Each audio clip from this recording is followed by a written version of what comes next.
ભરૂચ, અંકલેશ્વર શહેર સહિત જિલ્લામાં મુસ્લિમ બિરાદરોએ બકરી ઈદની ઉજવણી કરી એકમેકને શુભકામના પાઠવી.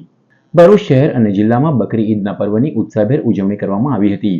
મુસ્લિમ બિરાદરોએ એકમેકને ઈદના પર્વની શુભકામના પાઠવી. ઈદ ઉલ અદહા એટલે કે બકરી ઈદના પર્વની ભરૂચમાં વસતા મુસ્લિમ બિરાદરો દ્વારા ઉજવણી કરવામાં આવી. ભરૂચમાં ઐતિહાસિક ઈદગાહના મેદાન પર ઈદની નમાઝ અદા કરવામાં આવી હતી.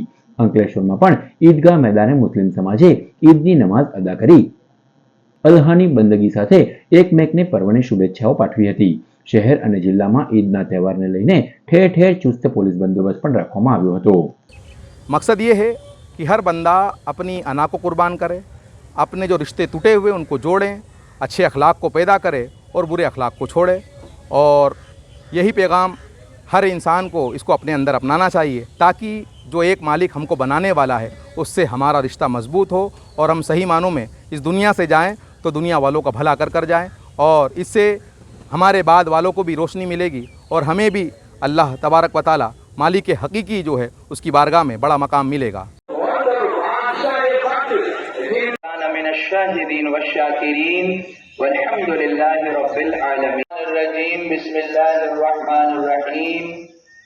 इन्ना सलाती वक़ाल अल्लज़ीना कफ़रू ला